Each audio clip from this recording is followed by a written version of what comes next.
거대한 수수께끼로 남아있던 우리 고대사 속 못다 푼 이야기 목간. 지금 잠자고 있던 역사가 하나둘 깨어나고 있다. 과학으로 되살린 고대 사람들의 생활사, 오랜 세월 묻혀 있었던 숨은 그림들이 하나둘 맞춰지는데, 나무에 새겨진 역사 목간. 베일에 쌓여 있는 고대사의 미스테리를 따라가 본다.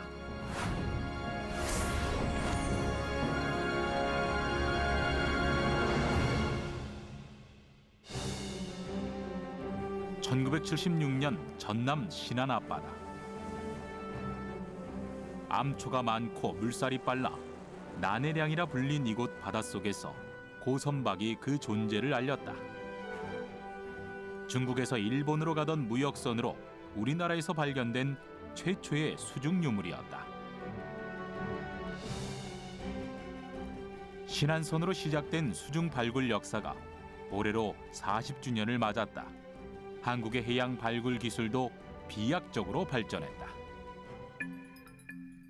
지금까지 24번의 수중 발굴이 실시됐고 침몰 고선박 14척이 확인됐다. 건져 올린 유물만 해도 4만 9천여 점. 이 중 대부분은 도자기와 토기류였다. 침몰된 고선박의 역사를 다 풀어내기엔 한정적인 단서들이었다. 난파선은 한 시대의 생활상이 고스란히 바다 밑으로 가라앉은, 저희끼리는 그래서 한 시대의 타임캡슐이다라고 부르거든요. 그래서 이 타임캡슐에 대해서는 난파선은 전 세계적으로 발굴 사례가 많습니다. 그런데 명문화되지 않은 난파선이다 보니까 그것이 어떤 성격의 것이고 어느 시대의 것이고 하는 거는 남아있는 유물을 통해서 추론할 수밖에 없거든요. 침몰한 배에서 먹의 흔적이 남아있는 나무 조각이 발견됐다. 목간이었다. 글쓴이의 필체까지 고스란히 품고 있어 배의 역사를 추적할 수 있는 결정적인 단서가 됐다. 나무를 잘라 글자를 적었던 목간은 종이가 없던 시대에 가장 널리 쓰였던 문자 기록 도구였다. 당시의 정부 문서와 책은 대부분 목간으로 만들었다. 목간은 주변에서 쉽게 구할 수 있기 때문에 종이 발명 이전에 또 종이가 발명된 이후에도 굉장히 많이 사용되었습니다. 특히 그 물품의 꼬리표나 이런 것들은 내구성이 필요한데 종이보다는 목간이 튼튼하기 때문에 종이가 사용된 시점에서도 목간이 물품의 꼬리표로 굉장히 많이 사용되었습니다. 당대의 시대상과 실생활을 알 수 있는 기록이 부족했던 고대사. 목간의 발굴은 고대사의 비밀을 풀 수 있는 열쇠였다.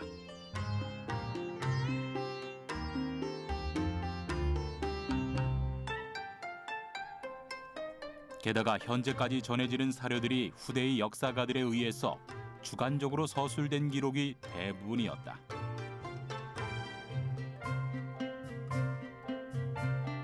목간은 역사를 기록한 것이 아닌 당대의 사람들의 필요에 의해서 만들어진 기록이어서 사료로서의 가치 또한 크다.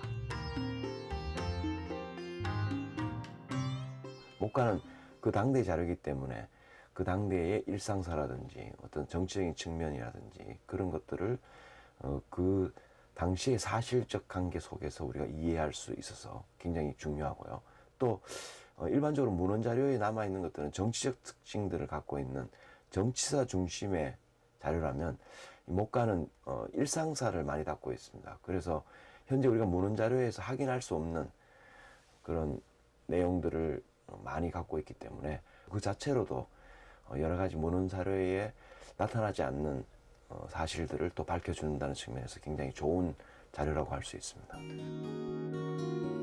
문헌으로는 존재하지 않았던 고대인들의 정치, 사회, 문화 등 베일에 쌓인 이야기를 간직하고 있는 목간. 지금까지 발견된 목간 속에는 어떤 역사가 쓰여 있을까?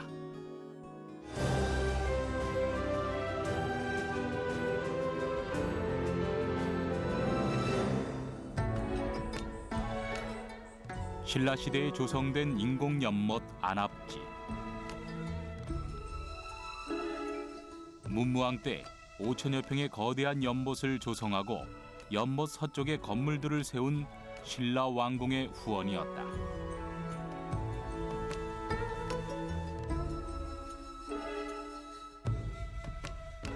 (1974년) 연못을 준설하는 과정에서 기와 등 유물이 쏟아져 나오면서 시작된 안압지 발굴 조사. 2년 2개월 동안 발굴이 이루어졌고 나무배, 14면체 주사위, 금동열의 입상 등 무려 3만 점이 넘는 유물이 쏟아졌다. 그리고 신라 왕실의 생활을 엿볼 수 있는 목간 51점이 출토됐다. 국내 최초로 발견된 다량의 목간이었다. 안압지라고 하는 것은 궁중, 궁궐내의 일부이기 때문에 궁궐에서 어떤 생활을 했는지를 엿보게 하는 그런 귀중한 자료들이 나오게 되었고요.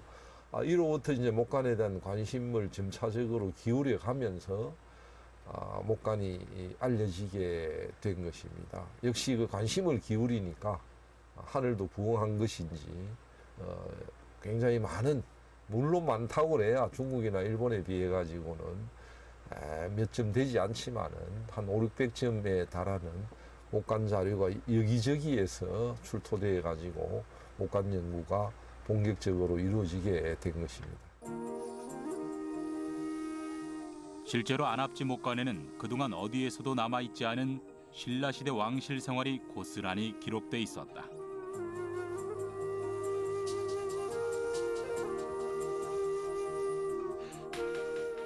실제로 목간에는 신라 왕실의 식생활을 짐작할 수 있는 다양한 먹거리가 등장한다. 가자미 식혜, 가오리 젓갈 등이었다. 주로 발효시켜 젓갈을 만들어 먹은 것으로 음식을 만든 날짜를 목간에 적어 관리했던 것이다. 유통기한을 가늠하기 위해 제조 날짜를 적은 목간을 음식물을 담은 그릇에 걸어뒀는데 젓갈이 체계적으로 관리됐다는 것을 알 수 있다. 안압지 목간 중에서는 또 이 신라의 그 왕실에서 좋아했던 음식들 뭐 이런 것들까지 연구할 수 있게 되었어요. 그거는 우리가 문헌 자료에서는 확인할 수 없었던 것인데요. 보통 이제 삭히는 음식은 이제 언제 만들어서 언제까지 그 기간들을 정확하게 알아야 되기 때문에 그 물품을 요리를 해서 만들고 거기에다가 꼬리표를 부착해서 이게 어떤 내용물이 들어가 있고 언제 만들었다 이런 것들이 기록된 목간들이 나왔습니다. 그래서 특히 뭐 식혜라든지 이런 종류의 목간들이 확인되어서 당시 왕실의 부엌에서 어떤 요리가 만들어졌고 뭐 그 사람들이 이런 것들을 뭐 어느 지역에서 어떻게 재료들을 구해 왔는지 뭐 이런 것들까지 우리가 알 수 있게 되었습니다. 감춰진 신라 시대의 모습은 또 한 번 생각지도 못한 곳에서 드러났다. 지난해 3월부터 본격적인 발굴 작업이 진행 중인 경주 월성. 다른 어떤 곳보다 관심이 집중되는 곳은 월성 바깥의 해자다.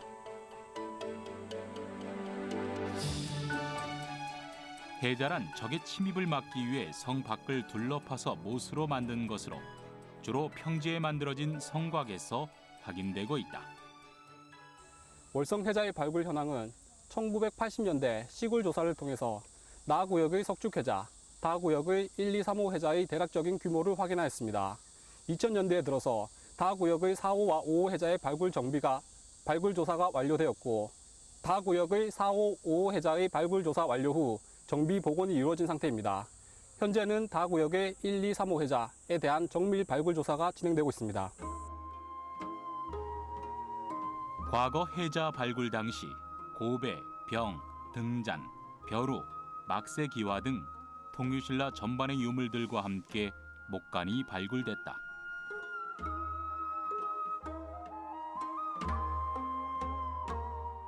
이곳에서 발굴된 목간은 통일신라 시대 관청에서 쓰던 것으로 당시 관리들이 하던 업무의 일부를 확인할 수 있다.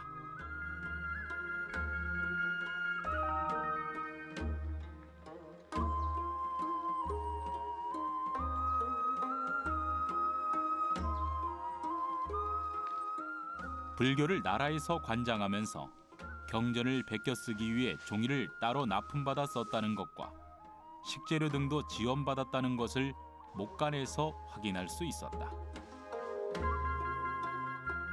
또한 해자에서 발굴된 목간을 통해 삼국사기에서 언급되지 않았던 신라의 작은 행정단위 명칭도 파악할 수 있었다.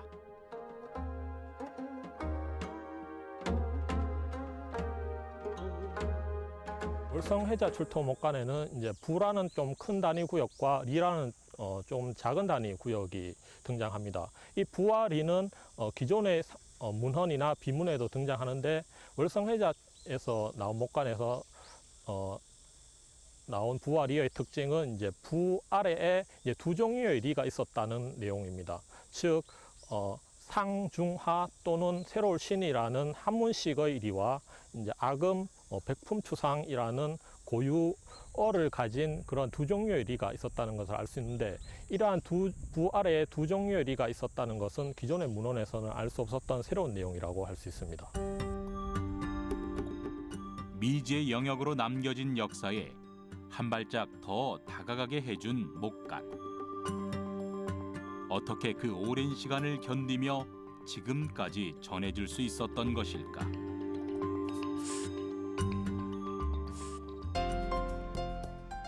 국립가야문화재연구소.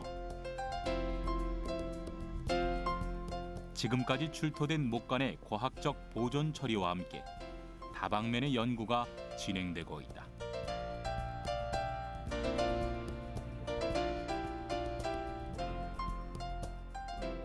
이곳에서 주로 연구하고 있는 것은 6에서 7세기에 축조된 성산산성에서 발굴된 목간. 당시 생활상과 교육 활동 등을 복원하는 데 중요한 자료가 되고 있다. 성산산성에서 발굴된 목간 중 대표적인 것은 하찰목간이다. 나무를 다듬어 물건을 묶을 수 있게 홈을 낸 것이다.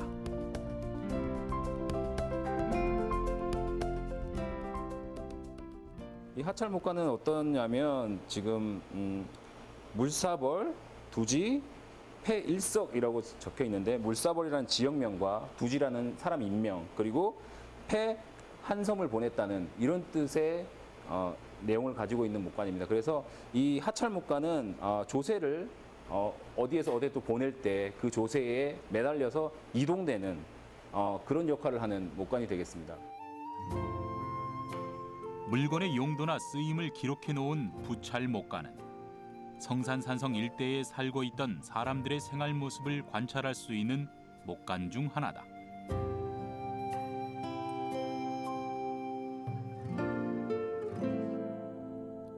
하찰목간과 부찰목간 등 현재까지 성산산성에서 발굴된 목간은 300여 점. 국내 목간 출토량의 45%를 차지한다. 성산산성에서 동성벽 쪽에 이제 발굴 조사를 하면서 그 동성벽 안쪽에 이제 부엽층이라고 하는 그 유구가 확인이 됐습니다. 근데 이 부엽층이라고 하는 거는 그 계곡같이 이렇게 물이 많이 흐르거나 또는 연약한 지반을 보강하기 위해서 이 진흙더미하고 나뭇가지나 나뭇잎 같은 걸 번갈아 가면서 교대로 이렇게 다져가지고 수분을 이제 잡아주는 것입니다. 그래서 요즘에도 그 원리가 똑같은 공법에 이제 연약 지반을 그 강화시키는 공법에 적용이 되고 있는데, 이 부엽층 구간에서 그 목간이 다량으로 출토가 된 겁니다. 나뭇잎과 나뭇가지가 퇴적해 쌓인 부엽층은 유기물의 활동으로 부엽토에 수분이 생기게 되는데, 이때 출수된 수분이 목간을 둘러싸면서 진공 상태를 만들어 부식을 방지하는 역할을 한다. 땅속에서 진공 상태로 있었던 목간은 산소와 맞닿으면 부식의 위험이 높다. 출토된 목간의 보존 처리는 신속하게 세척 작업부터 실시된다. 처음에는 출토된 상태라서 목간 표면에 이물질들이 굉장히 많이 묻어있기 때문에 굉장히 부드러운 붓으로 표면에 있는 이물질을 제거하는 수준에서 세척을 했고요. 지금은 목간 내부에 있는 공극들에 들어가 있는 그런 미세한 그런 이물질들을 제거하기 위해서 초음파 세척기에서 초음파를 이용해서 그 미세한 이물질들을 제거하기 위해서 지금 초음파 세척을 하고 있는 과정입니다. 목간의 경우 표면에 먹물 흔적, 즉 묵서를 보호하기 위해 세척을 과하게 할 수 없기 때문에 초음파를 이용해 남은 이물질을 제거한다.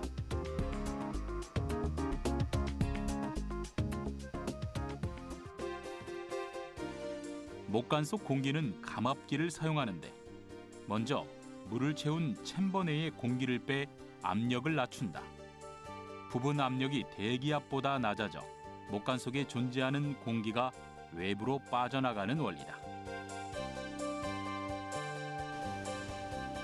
완전히 세척된 목간은 알코올을 이용해 수분을 제거하고 목간을 보존할 수 있게 돕는 티부타놀로 치환을 준비한다.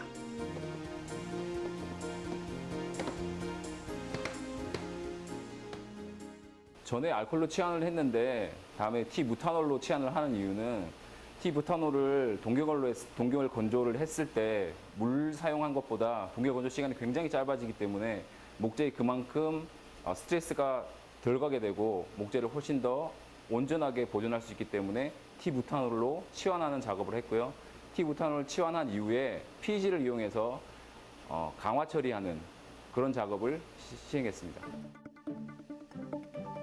완전히 티부타놀로 치환된 목간은 목재 내부의 조직을 강화할 수 있는 약품 처리를 한다.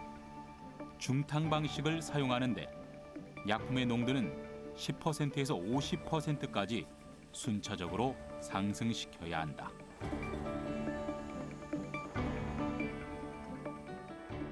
강화 처리를 하게 되면 그 스폰지 같았던 목재가 강도를 부여받게 되고요. 그 동결 건조하는 동안 생기는 그런 스트레스를 그 강화제가 목재를 지탱해주기 때문에 동결 건조를 했을 때 온전한 모습으로 남아있을 수 있게 되는 겁니다. 약품이 완전히 침투된 목간은 동결 처리를 한다. 이때 영하 60도씨에서 급속 냉동을 하는데 크기에 따라서 12시간에서 24시간을 시행해야 한다. 동결 건조를 하면 약품에 의한 목간의 변형이 없이 유물을 안전하게 건조시킬 수 있다는 장점이 있다.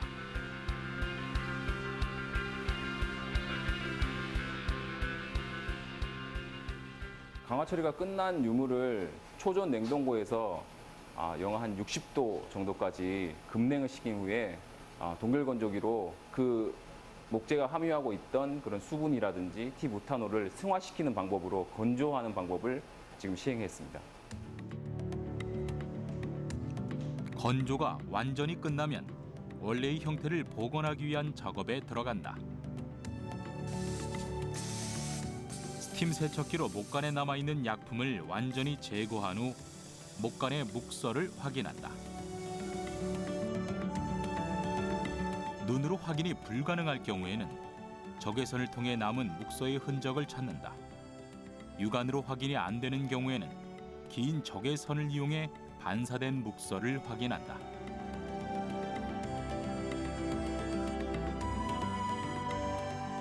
보존 처리된 목간은 철저히 고증된 환경에서 보관이 된다. 목간 형태의 변형 위험은 물론 빛의 묵서가 사라질 위험이 있기 때문이다. 보존 처리한 이후에는 상대도 한 50에서 한 60% 정도, 그리고 온도는 약 한 18도씨로 굉장히 유지를 해서 목재가 더 이상 변하지 않게 유지를 하고, 또 조도에 의한 광에 의한 그런 산화, 그래서 묵서가 사라질 우려가 있기 때문에 150럭스 이하의 조건에서 저희가 보존을 함으로써 묵서를 온전히 보존하려고 저희가 노력을 하고 있습니다.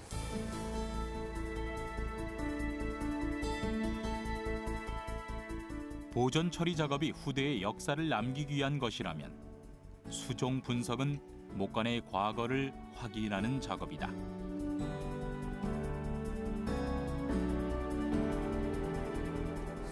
목간에 쓰인 나무의 정확한 수종을 알기 위해서 물과 알코올에 잘 녹는 특징을 가진 염료인 사프라닌 수용액으로 염색을 한다.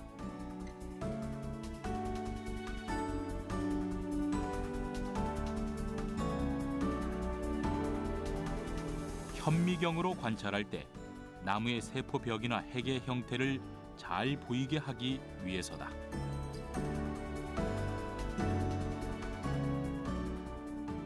본질적으로 파괴 분석이랑 유물의 최소한의 손상으로서 단면을, 그러니까 시편을 얻어야 하거든요. 손상을 덜 입히는 방향으로 시료를 채취해서요.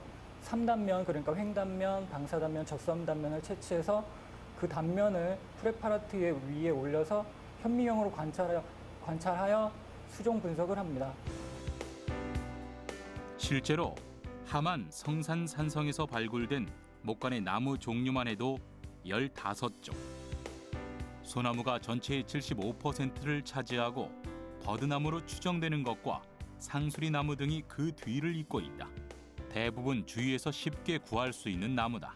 소나무는 현재 굉장히 우리 주변에서 많이 볼 수 있는 수종 중에 하나지만 고려시대 이전의 유적지에서 발굴된 상황을 보면 소나무의 비율이 4에서 6% 정도로 많지 않은 경우를 볼 수 있습니다. 그럼에도 불구하고 이 시기에 함안 성산산성에서 출토된 목간의 경우 소나무가 굉장히 많은 비율을 차지하고 있는데요. 절삭 가공 등이 타 수종에 비해서 좀 유리한 측면이 있고 재료 수급상에서도 좀 쉬웠던 점이 있었던 것으로 추정됩니다.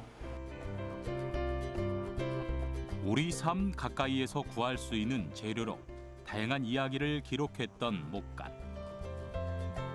목간의 기록은 당대 사람들의 삶의 흔적이 남겨진 역사책이었다.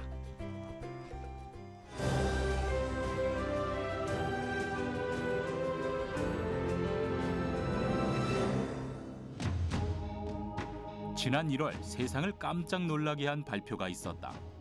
우리나라 역사 속에서 풀리지 않은 숙제, 구구단의 기원을 목간이 밝힌 것이다. 실제로 구구단 목간이 발견된 곳은 백제의 사비성터인 부여 쌍북리로. 일본보다 앞선 6, 7세기에 구구단을 썼다는 것을 증명해 준 것이다.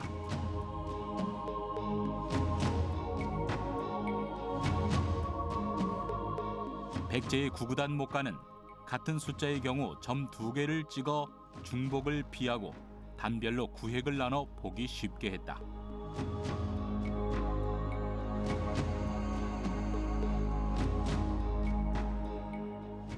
구구단 목간이 발견된 곳은 백제의 사비성중 행정터로 관리들이 업무를 볼 때 사용했던 것으로 추정되고 있다.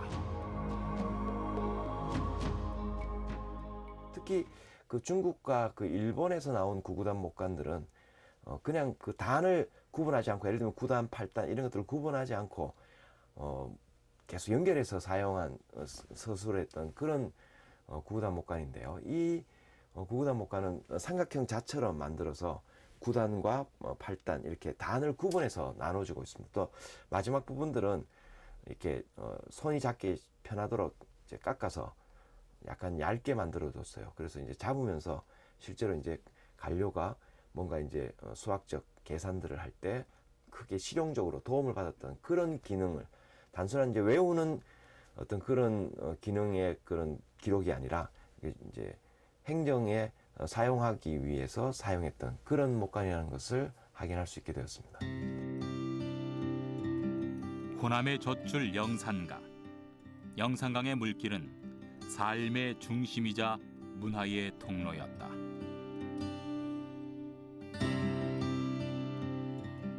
그 한자락에 위치한 보감리 고분군. 3세기에서 7세기까지 이곳을 중심으로 세력을 형성했던 지배층의 무덤이 무리를 지어 있다.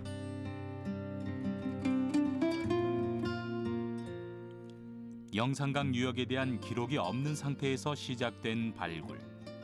화려했던 이 지역의 문화를 엿볼 수 있는 금동 신발과 은제 관식, 옹관 등 유물 790점이 대량 출토됐다. 보감리 고분 안에 잠자고 있던 역사를 추적할 수 있게 됐다.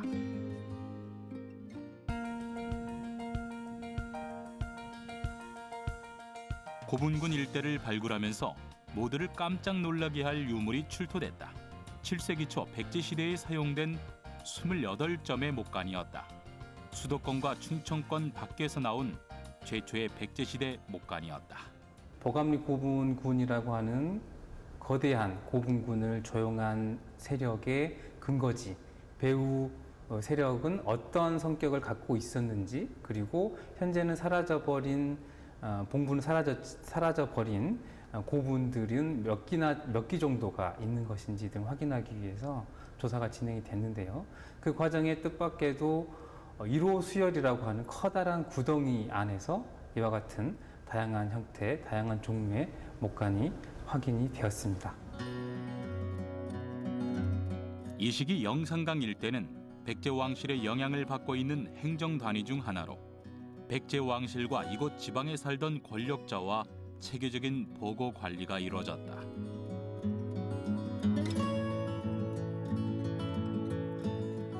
실제로 목간에서 확인된 묵서 내용을 통해 그 당시의 모습을 추정해 볼 수 있다.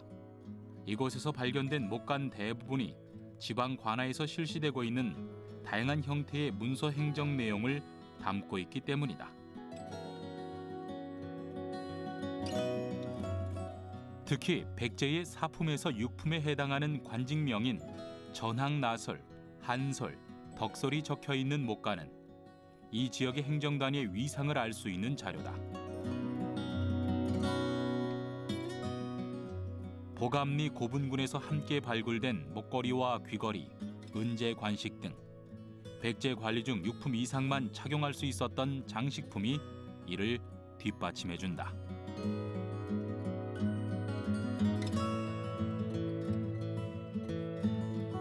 이들의 중앙정부에 보고 관리했던 흔적 또한 목간으로 남아있다. 길이 60cm의 이 목간은 국내에서 발견된 최대 최장 목간으로 당시 군좌 직책에 있는 사람에게 쌀의 공납 과정을 유추할 수 있다. 또한 목간 중에는 득안성이 등장하는데 이곳은 백제 5방성 중 하나인 동방성에 있었던 곳으로 지금의 충남 논산시 은진면 일대다. 삼국사기에 따르면 웅진 도독부 시절 득안성을 덕근지라는 지명으로 쓴 것을 알 수 있다. 삼국시대 이쪽 지역에 대한 역사 기록이 거의 전무하다시피 한 상황에서 보감리 목간이 설명해주는 당시 상황을 보여주는 자료들은 굉장히 많다고 할 수 있습니다. 예를 들어서 어떤 작물들을 재배를 했고, 그리고 그 작물들의 생산량이 어느 정도 됐고, 그리고 그 생산된 작물들을 어떻게 중앙에 공납을 했는지 등을 알 수가 있고요. 아울러서 이와 함께 또 그 당시에 사람들을 어떻게 관리했는지에 대한 내용이 나와 있습니다. 목간 중에는 그 시대를 볼 수 있는 것도 있다. 같은 글자를 여러 번 적은 습자 목간이다. 당시 종이에 글을 쓰기 전 목간에 연습하던 것으로 연습장과 같은 역할을 했다. 종이를 함부로 쓰지 못했던 이의 노력이 엿보인다. 또한 목간은 문서로서의 역할뿐 아니라 행정 기밀을 유지하는 데도 한몫을 했다. 그 봉암 목간이라고 하는 거는 보감리 주변 목간에서 한국에 처음 확인된 목간입니다. 주요 용도는 기밀을 요하는 문서나 물건을 옮길 때 함께 사용한 목간이라고 하고요. 사용법은 이와 같습니다. 하나의 나무 판을 두 개로 쪼개어서 그 사이에 어떤 종이를 말아 넣어서 이거를 실로 묶어서 약간 밀봉을 해서 기밀을 유지할 수 있도록 사용한 목간이라고 할 수 있습니다.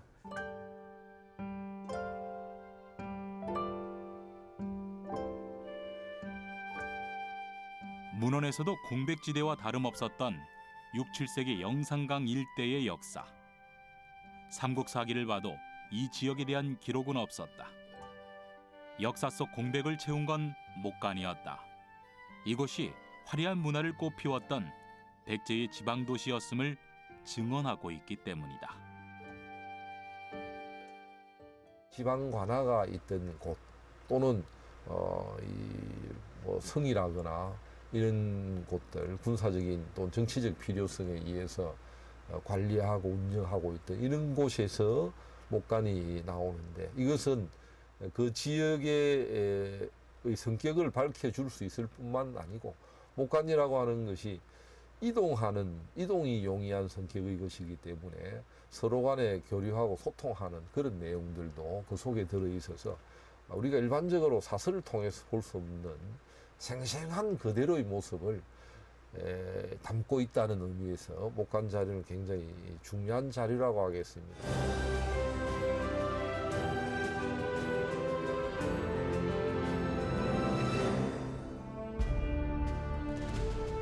해양 유물의 보고라 불리는 태안 마도해역. 신안선에 이어 4척의 고선박이 발견됐다. 그 시작을 알린 고려시대 선박 태안선. 수많은 유물들과 함께 목간도 잠들어 있었다. 목간의 발견은 태안선을 명확하게 밝힐 수 있는 사다리가 됐다. 함께 발굴된 청자가 만들어진 시기에서부터 출항 시기까지 목간이 대변해주고 있기 때문이다. 우리나라에서 목간이 그동안 꾸준히 발굴돼 왔는데 그 시기가 통일신라 시대를 하한으로 하고 있거든요. 그래서 그 이후에 목간은 발견된 적이 없는데 2007년에 태안선 발굴 과정에서 목간 20여 점이 나와서 우리나라 최초의 고려시대 목간이 발굴됐다는 데 커다란 의미가 있습니다. 섬과 암초가 많아 해저 지형이 복잡하기로 유명한 태안 마도 앞바다. 마도 1호선도 이곳의 앙명 앞에서 비운을 맞이했다.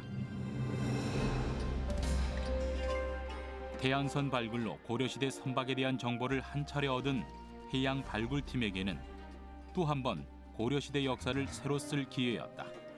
기대를 저버리지 않고 마도 1호선에서도 죽찰이 발굴됐다.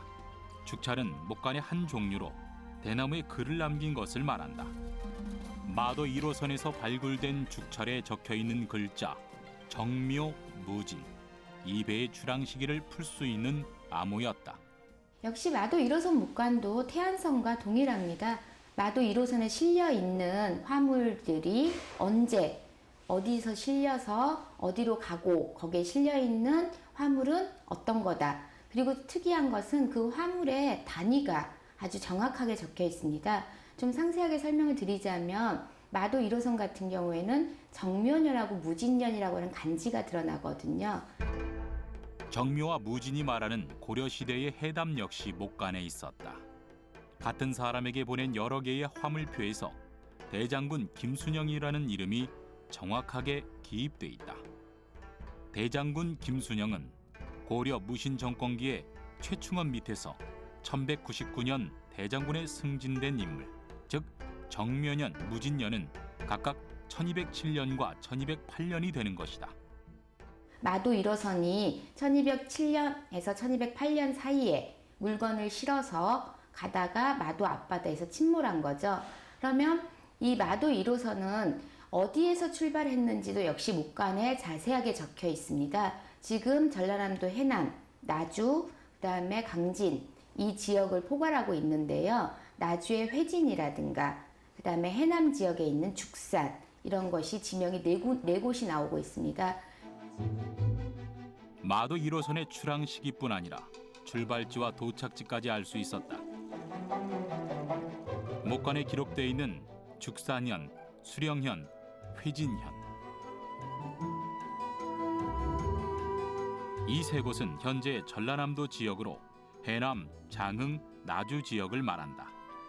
이곳에서 물품을 실을 마도 1호선은 당시 수도였던 개경으로 향하던 길이었다. 1208년 봄, 개경의 권력자들에게 보내는 화물을 잔뜩 싣고 출항했던 마도 1호선. 그러나 순항하던 배는 제 역할을 다하지 못했다. 거센 물살을 만나 해안 바다에서 1000년 넘게 잠들다 이제야 깨어난 것이다. 해안반도 지역이 당시 해류가 굉장히 좋지 않아서 배들이 굉장히 많이 침몰했습니다. 그래서 운 좋게 이 여러 배들이 침몰해서 최근에 굉장히 많은 고려 시대의 조은손들을 발굴하고 있는데 그 당시에 그 청자들을 어떻게 포장했는가, 또 이 청자의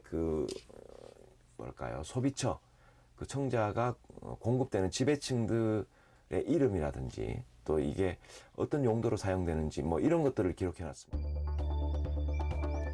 목포 해양문화재연구소. 해안선 발굴 이후 고선박 발굴과 연구 분야에서 독보적인 역할을 하고 있다. 목간의 사료적 가치를 보존하기 위해서는 무엇보다 짠 바닷물을 제거하는 것이 관건이다. 서남의 지역은 갯벌로 돼 있어 고선박이 발견되기 용이하다. 침몰한 선박과 유물이 뻘 속에 잠기면서 외부 환경과 차단돼 보존이 가능할 수 있기 때문이다. 해양에서 발굴된 목간은 육지에서 발굴된 목간에 비해 까다롭다. 바닷물에 장시간 노출돼 있어 장시간의 탈염 과정을 거쳐야 한다. 해양에서 발굴된 목재 같은 유물들은요, 뻘 속에 있다 보니까 바닷물이 목재 내부로 침투하게 됩니다. 근데 바닷물 같은 경우에는 소금물이잖아요. 그래서 그 소금들이 나트륨이 목재에 들어가 안에 있으면서 보존 처리하는 데 있어가지고 방해 요인이 되기 때문에 저희가 처음에 보존 처리하기 전에 탈염이라는 과정을 거치게 되는데요. 탈염 과정은 그 목재 내부의 바닷물에 나트륨을 제거하는 과정입니다. 목간의 보존 처리는 그야말로 짠 바닷물과의 싸움. 목간에 남아있는 수분을 빼내기 작업들이 이루어진다. 안정성은 확보하면서 수분을 효율적으로 빼내기 위해 화학약품 PEG가 사용된다.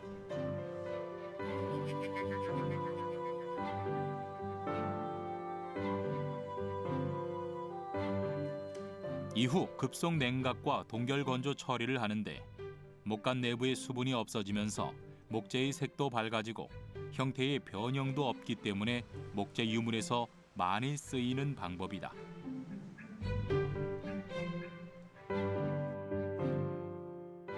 그렇다면 해양에서 발굴된 목간은 주로 어떤 수종을 썼을까? 목간의 3단면을 얇게 자른 박리를 이용해 염색한 시루를 이용해 분석해 본 결과 함안 성산산성과 마찬가지로 소나무를 가장 많이 쓴 것으로 나타났다. 마도선에서 발굴된 목간에도 역시 소나무류가 많이 있고요. 그리고 그 외에도 뭐 밤나무라든지 상수리나무, 뭐 느티나무, 뭐 그런 물풀의나무 이런 다양한 수종들이 발견되고 있습니다. 마도 1호선부터 3호선까지 세 척의 배에 가장 많이 실려 있던 것은 쌀, 벼, 보리, 조와 같은 곡물이었다. 특히 마도 2, 3호선은 선체 내부의 절반 이상을 곡물을 싣는 데 사용했다.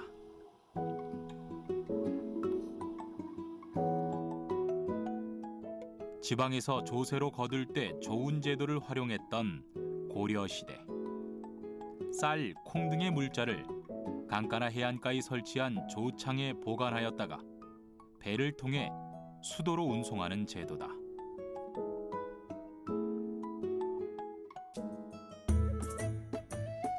조운 제도의 핵심은 조창이다. 바닷길과 물길을 이용하기 위해 서남의 연안과 한강 연안에 13개의 조창을 설치해 개경으로 물자를 실어 날랐던 것이다. 목간은 조창에서 수도로 물품을 보낼 때 화물에 달려 있거나 꽂혀 있어 함께 이동한 운송장 역할이었다.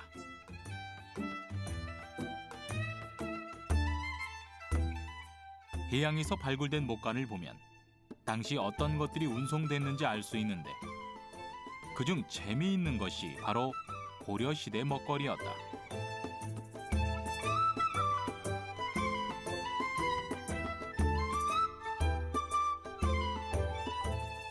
오랜 세월이 지났지만 바닷속에 묻혀있던 항아리 속에는 생선뼈와 게, 새우 껍질이 남아있었다. 그것은 고려인들의 식생활을 추측하게 해주는 젓갈의 흔적이다.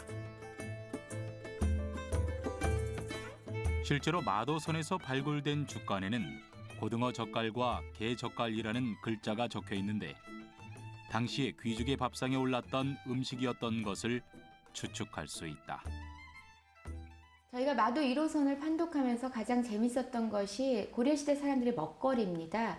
어회라든가 고도회라고 해서 직접적으로 어떤 생선으로 젓갈을 담갔는지 그것을 아주 정확하게 드러나는 거죠. 고려시대 사람들의 식생활도 알 수 있는 겁니다. 근데 이 점은 마도 1호선뿐만이 아니라 마도 2호선, 3호선에 연달아서 내용이 나오고 있습니다. 실제로 항아리나 도자기 속에는 무수한 음식물이 함께 운송됐다는 흔적이 있는데 그중 놀라운 것은 바로 마도 2호선에서 발굴된 매병이었다.